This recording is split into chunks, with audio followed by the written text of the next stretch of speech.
System এমনভাবে তারা upgrade করেছে যে একটা জায়গায় সামরিক অভিযানের প্রয়োজন নাই তাদের। এখন এআই টেকনোলজি দিয়ে তারা ঘরে বসে কিবোর্ডের ক্লিকের মধ্য দিয়ে আমাকে এখানে শুট করতে পারে। এখন রাইট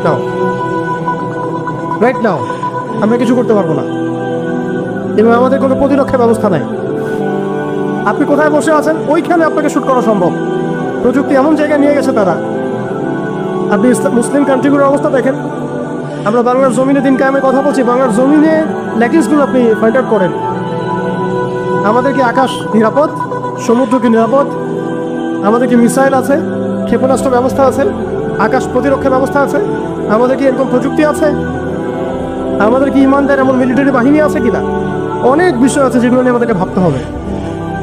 নাই, এটা হতাশার কোনো কারণ না। এবং আমাদের সব কিছুই লাগবে, জরুরিও না, এটাও মাথা দিচ্ছি। নাই, অনেক কিছুই নাই, এটা হতাশার কোনো ব্যাপার না। এবং অনেক কিছু যে নাই, এটা আমাদের ভীরুতারও কোনো সুযোগ এখানে রাখার দরকার নাই, ঠিক আছে। যতটা সম্ভব আমরা অর্জন করার চেষ্টা করবো ইনশাল্লাহ। কিন্তু যদি নাও হয় 100%, তবুও আমাদের ভয় পাওয়ার কোনো কারণ নাই। কারণ আমাদের সাহায্য আসবে আল্লাহর পক্ষ থেকে, আল্লাহর পক্ষ থেকে ইনশাআল্লাহ। এবং আপনারা এই আয়াতটা জানেন যে কাম মিন ফিআতিন কলিলাতিন গালাবাত ফিআতান কাসীরাতান বিইذنিল্লাহ।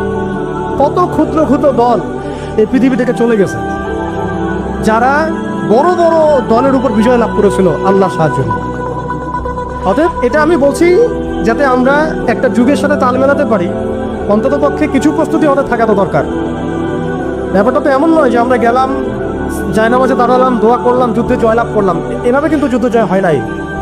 আপনারা বদরের যুদ্ধের ইতিহাস যদি পড়েন দেখবেন, নবী সাল্লাল্লাহু আলাইহি ওয়াসাল্লাম আগের রাত্রে গিয়েছেন, বৃষ্টি হয়েছে, জায়গা দখল করা হয়েছে, আমরা কূপ দখল করেছি যাতে পানি আমাদের কাছে থাকে, সৈন্য বিন্যাস করা হয়েছে, যতটা ট্যাকটিক নেওয়ার প্রয়োজন সব আমরা নিয়েছি। তারপরে দোয়া, সুবহানাল্লাহ, দোয়া হতে হতে হতে হতে কাঁধ থেকে চাদর পড়ে যাচ্ছে। আবু বকর রাদিয়াল্লাহু আনহু এসে বলছেন যে ইয়া রাসূলুল্লাহ, যথেষ্ট হয়েছে, আপনি থামেন, আল্লাহ আপনার সাথে আছেন, আল্লাহ আপনার দোয়া ফেলবেন না ইনশাআল্লাহ। এরপরে দেখলেন 313 নিয়ে আমরা ওদেরকে হারালাম। সবকিছু প্রয়োজন আছে। তো আমাদের অবস্থাটা এখন এমন একটা জায়গায় আছে যে ওই খিলাফা যাওয়ার পর থেকে উম্মাহ আজকে এই জায়গায় চলে আসছে। এটা একদিনে হয় নাই, 100 বছর লাগছে। এটা ভাই একদিনে হয় নাই, 100 বছর লাগছে। ওরা 100 বছর মেয়াদি প্ল্যান করেছিল, আরো বেশি প্ল্যান করেছে। ওরা তো প্ল্যান করেছে পুরো প্যালেস্টাইনের এই হোলি ল্যান্ডটাই তারা দখল করবে, এটা ওদের প্ল্যান। এটা আমরা জানি, স্প্যানিশ প্ল্যান এইটা। ইরাকের ইউফ্রেটিস নদী থেকে একেবারে মিশরের নীল নদ পর্যন্ত ওরা দখল করতে চায়। ওরা শুধু গাজা চায় না, ওরা পুরো হোলি ল্যান্ডটাই চায়। এই জায়গা থেকে তারা মাসিহ দাজ্জালের শাসন কায়েম করতে চায়, এবং তারা পুরো বিশ্বটাকেই ডমিনেট করতে চায়। যারা তার আনুগত্য করবে তাকে তারা খাবার দিবে, বাঁচিয়ে রাখবে, দুনিয়াবী সমৃদ্ধি দিবে। যারাই তাদের এই কুফরের প্রতিবাদ করবে তাদেরকে তারা আস্ত রাখবে না। এটা ওদের প্ল্যান, এটা ওপেন সিক্রেট, সবাই জানে। এদিকে তারা হাঁটছে, এই জন্যই তারা এই কাজগুলো করছে। এবং এই কারণে আপনি দেখবেন কোরআন মনে হচ্ছে যেন আজকেই নাজিল হলো। কোরআন থেকে যদি আপনি পড়েন মনে হবে আজকেই যেন নাজিল হলো। আল্লাহ পাক বলেছেন, ইয়া আইয়ুহাল্লাযীনা আমানু লা তাত্তাখিযুল ইয়াহুদা ওয়ান নাসারা আউলিয়া। হে মুমিনগণ, তোমরা ইহুদি এবং নাসারাদেরকে বন্ধুরূপে গ্রহণ করো না। বা'দুহুম আউলিয়াউ বা'দ, এরা একে অপরের বন্ধু। তারা আজকে মিলেমিশে সারা বিশ্বে কি করতেছে দেখেন। বা'দুহুম আউলিয়াউ বা'দ, আল্লাহ আমাদেরকে আগেই বলেছিলেন। আল্লাহ পাক আরো সতর্ক করেছেন, ওয়া মান ইয়াতাওয়াল্লাহুম মিনকুম ফাইন্নাহু মিনহুম। তোমাদের মধ্যে কেউ যদি ওদের সাথে হাত মিলাও, ওদের দিকে মুখ ফিরাও, তোমরা তাদের অন্তর্ভুক্ত। আজকে দেখেন পুরো আরবের মধ্যে কারা ওদের দিকে মুখ ফিরাইছে, পুরো বিশ্বে কারা ওদের দিকে মুখ ফিরাই নিয়েছে। প্রত্যেকটা সেকুলার রাষ্ট্রের শাসক ওদের দিকে মুখ ফিরাইছে। প্রত্যেকটা ডেমোক্রেটিক কান্ট্রির শাসক দেখেন আজকে ওদের দিকে মুখ ফিরাইছে। আপনি এইসব তন্ত্রমন্ত্রগুলোর কথা আগে যেগুলো বললাম, এগুলোর দ্বারা যারা শাসিত হচ্ছে তারা কেউই ওদের থেকে বিচ্ছিন্ন নয়, বরং তারা ওদের অংশ। এবং তারা ওদের পারপাস সার্ভ করতেছে ওই অঞ্চলে। দাজ্জাল কি আসলে? সে তো একটা ব্যক্তি হবে, কিন্তু দেখেন ওর সিস্টেম কিন্তু অলরেডি ডেভেলপ করে ফেলছে। সে কি প্রত্যেকটা জায়গায় পায়ে হেঁটে হেঁটে গিয়ে শাসন করবে? আপনাদের তাই মনে হয়? সে প্রত্যেকটা জায়গায় তার এজেন্টদেরকে বসাবে। এটাই বাস্তব। উমর রাদিয়াল্লাহু আনহু মদিনা থেকে পুরো বিশ্ব শাসন করেছেন। তিনি কি প্রত্যেকটা জায়গায় পায়ে হেঁটে হেঁটে গিয়েছেন? এটা কি পসিবল? ইসলামের প্রতিনিধি ছিল, সাহাবায়ে কেরাম বিভিন্ন জায়গায় ছিলেন তার পক্ষ থেকে। দাজ্জাল অনেকটা সেম কাজ করতে পারে। দেখুন খেয়াল করে, সে তার অনুসারীদেরকে সব জায়গায় বসিয়ে দিয়েছে, সবাই তার ভাষায় কথা বলছে। বিবিসি, CNN তারা যে ভাষাগুলো চয়ন করে সেই ভাষায় আমাদের রিপোর্ট করা হয়। ওরা যে মিডিয়াগুলো, FBI, ওরা যে রিপোর্টগুলো প্রদান করে, ওই রিপোর্টের আলোকে আমাদের এখানে প্রশাসনিক বাহিনী কাজ করে। তারা যেভাবে ফাংশন করে সেইভাবে কাজ করা হয়। পুরো বিশ্বটা যেন একটা সিস্টেমের মধ্যে নিয়ে আসা হয়েছে। এটাই হচ্ছে একটা জাতীয় ওয়ার্ল্ড অর্ডার। এই ওয়ার্ল্ড অর্ডারটাই তারা ফাংশন করেছিল আমাদের খেলাফতটাকে অ্যাবলিশ করার পরে। এই কারণে আমাদের এখানে প্রশ্ন উঠতেছে যে উম্মার পুনর্গঠন কেন দরকার, কিভাবে সম্ভব। আগে আমাদেরকে বুঝতে হবে যে কোন জায়গায় আমরা চলে আসছি, কোন জায়গা থেকে। এখন কি আমাদের বিশ্বাস হচ্ছে না যে আমরা কোন জায়গায় ছিলাম? এখন কি আমাদের খারাপ লাগছে না যে আমরা আসলে কোন জায়গায় ছিলাম, আজকে কোন জায়গায় আছি? অনেস্টলি স্পিকিং, আপনি বলেন, আজকে যদি গাজায় 1000টা শিশুকে হত্যা করে আপনি আমি কি করতে পারবো? আমরা কি বুঝতে পারছি আমরা কোন জায়গায় আসছি? আর স্মরণ করেন সেই সময় কথা, যখন একটা মুসলিম যুবতীর উপর চোখ তুলে তাকানোর অধিকার কারো ছিল না, এই ক্ষমতা কারো ছিল না। চোখ তুলে ফেলতাম একেবারে আমরা। ঘরের ভিতরে যদি বাহির থেকে কেউ তাকাতো অন্যায়ভাবে, চোখ উপড়ায় ফেলতাম আমরা। একটা মুসলিম রমণীর সম্ভ্রমহানি করা হয়েছিল এই সাবকন্টিনেন্টে, এই সিন্ধুতে, মনে আছে আপনাদের? তার সম্ভ্রমের জন্যে, তার সম্ভ্রম বাঁচানোর জন্যে পুরা মুহাম্মদ বিন কাসিমের জয়শ আসছে। আপনি আমি কি চিন্তা করতে পারছি আমরা কোন জায়গায় ছিলাম? আজকে আপনি দেখলেন রেলে একটা মেয়ে যাচ্ছে ইন্ডিয়াতে, তার নিকাব খুলে ফেলা হলে কেউ কিছু করতে পারলো না। ওরা জোরে জোরে বলছে, বল বল জয় শ্রীরাম, বল, তারপর ছাড়বে না, আউযুবিল্লাহি মিন যালিক। বল জয় শ্রীরাম, তারপর ছাড়বো তোকে। বল মোদিজি কি জয়, তারপর ছাড়বো তোকে। চিন্তা করছেন আমরা কোন জায়গায় আসছি? আমাদের কি ভারতে মসজিদের অভাব আছে, মাদ্রাসার অভাব আছে? ভারতে কি মুসলমানদের সংখ্যার অভাব? তাহলে কেন এই জায়গায় আসতো? একটাই কারণ, রাজনৈতিক শক্তি না থাকলে উম্মার অবস্থাই হয়। রাজনৈতিক শক্তি, হ্যাঁ, রাজনৈতিক শক্তি হচ্ছে এখন আমাদের মূল লক্ষ্য হওয়া দরকার। চলো, ইসলামী ইমারা শরিয়া কায়েম করার জন্য 100% মানুষের 100% পরিপূর্ণ মুসলিম হওয়া শর্ত না।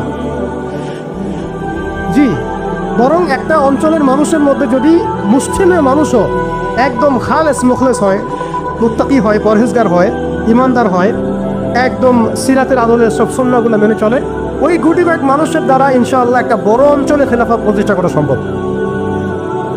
আমি একটা এক্সাম্পল দিচ্ছি, আমি আমার আউট অফ হেডস কথা বলছি না। মদিনা রাষ্ট্র যখন কায়েম হয়েছে, আমাদের কি মনে হয় মদিনার 100% মানুষই মুসলিম হয়েছিল? কখনোই না। মদিনায় আনসার সাহাবী তারা মুসলিম ছিলেন, আওস ও খাজরাজ গোত্রে হিজরত করে গিয়েছেন মুহাজির সাহাবীরা। এতটুকু ইসলাম, এতটুকু মুসলিম আমাদের। বাকি বহু অংশে মুনাফিক, আব্দুল্লাহ বিন উবাইর অনুসারী, আর বড় বড় 3টা গোত্র আছে ইহুদিদের, বনু কুরাইজার, বনু কাইনুকার, বনু নাজিরের, খায়বার ইহুদিরা আছে, পত্তলিকরা আছে, কিছু নাসারাও আছে আশেপাশে। তারপরেও সেখানে ইসলামী রাষ্ট্র কায়েম হয়েছে। এই সত্যটা যারা জুড়ে দিচ্ছেন, এটা ঠিক হচ্ছে না যে একদম 100% মানুষের ইসলাম না হওয়া পর্যন্ত আমাদের এখানে ইসলামী শরিয়া কায়েম করা যাবে না। এই কনসেপ্ট ঠিক না। বরং আপনি দেখেন, একটু খেয়াল করে দেখেন, একটা এক্সাম্পল দিই, জুলাই অভ্যুত্থান, ঠিক আছে? এই সময় মাঠে ময়দানে ছিল সব মিলায় ধরেন 20% মানুষ এই বাংলাদেশের, বাকি 80% মানুষ ঘরেই ছিল, আজও ঘরে আছে, শরিয়া কায়েম হলেও ঘরেই থাকবে। আপনি খেয়াল করে দেখেন, তাদের কিছু যায় আসে নেই, তারা যেভাবে ছিল সেভাবে আছে। আগে ছিল একটা শাসন, তাদের কাছে মনে হচ্ছে এখন আরেকটা শাসন আসবে। তাদের চিন্তায় তো এতটুকু, চিন্তার লিমিটেশন এতটুকুই। একজন গেছে আরেকজন আসবে, একটা গুদ গেছে আর একটা গুদ আসবে, মদের বোতল চেঞ্জ হবে, মদ সেম থাকবে। ওদের চিন্তাটা এমনই। আমি এই পয়েন্টটাতে একটু সময় নিয়ে নিলাম। দেখেন ভারতের অবস্থাটা আমাদেরকে খুব পীড়া দিচ্ছে। ভারতের অবস্থা আমাদেরকে অনেক পীড়া দিচ্ছে না? এটা দেওয়ার পরেও কিন্তু আপনি আমি কিছু করতে পারছি না। এটা যদি আল্লাহ না করুক, যদি এটা বাংলাদেশে হয়, আল্লাহ না করুক যদি বাংলাদেশে হয়, তখন আপনার ফতোয়া কি হবে, আমাদের ফতোয়া কি হবে, এটা আমাদের এখন স্পষ্ট করা উচিত। এবং যেটার আশঙ্কা আমরা করি সেটার প্রিপারেশন কেন আমরা নিব না? যেটার আশঙ্কা আমরা করি বা যেটা আমরা বুঝতে পারছি এটা হতেই পারে, অসম্ভব কিছু না, তাহলে তার প্রিপারেশন আমরা কেন রাখবো না? এটা আমার প্রশ্ন আর কি। ভারতের মুসলিমরা কি কখনো ভেবেছিল আজকে থেকে 10 বছর আগে এমনটা হবে? ওয়াকফ বিলের মাধ্যমে আমাদের সব সম্পত্তি তারা গ্রাস করে ফেলবে, কেউ কি ভাবছে? আচ্ছা, আমাকে একটা প্রশ্ন উত্তর দেন। আগামীকাল যদি দারুল উলুম দেওবন্দ তারা দখল করে ফেলে। বলেন, আগামীকাল যদি তারা বলে দারুল উলুম দেওবন্দ আমাদের, এখান থেকে বের হও সবাই, কি করবেন আপনারা? না আমরা কি করবো? ফতোয়া কি আসবে? কোন স্ট্রং ফতোয়া আসবে কিনা? সেটাকে প্রতিহত করার জন্য আমাদের জীবন দেওয়ার প্রশ্ন আসবে কিনা? এটাই তো কথা। যদি হ্যাঁ হয়, তাহলে আজকে আমরা ভারতের মুসলমানদেরকে মৃত্যুর হাতে ছেড়ে দিচ্ছি কিভাবে? আর যদি না হয় তাহলে তো কিছু বলার নাই। মানে আমাদের সামনে রাস্তা তো দুইটা, হয় তাদের সামনে, আমাদের বলতে আমি তাদেরকে আমাদের অন্তর্ভুক্ত করে বোঝাচ্ছি, তাদের সামনে রাস্তা দুইটা, হয় এখন তাদের মার খেয়ে মরবে জিল্লতির সাথে, থুতু চাটাচ্ছে তারা রাস্তায়, আমাদের মুসলিম ভাইদেরকে তারা থুতু চাটাচ্ছে রাস্তায়, মেয়েদেরকে নগ্ন করতেছে, বাড়িঘর জ্বালাই দিচ্ছে, মসজিদ ভেঙে দিচ্ছে, মাদ্রাসা দখল করতেছে, গরুর গোশত নিয়ে গেলে পিটায় মেরে ফেলতেছে, বাবার সামনে মেয়েকে ধর্ষণ করতেছে। সবচেয়ে বড় কথা, আমাদের নিরপরাধ ভাইদেরকে তারা একটা ইস্যু ক্রিয়েট করে হত্যা করতেছে।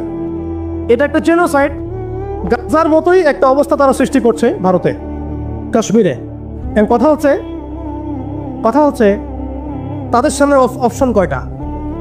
হয় তারা এই জিল্লতিগুলো সহ্য করে এভাবে লাঞ্ছনার মৃত্যু মরবে, অথবা প্রতিহত করে শাহাদাতের মর্যাদায় মারা যাবে, শহীদ হবে। এর বাইরে কোনো রাস্তা আছে কিনা? এখন আমরা যদি আমাদের পার্শ্ববর্তী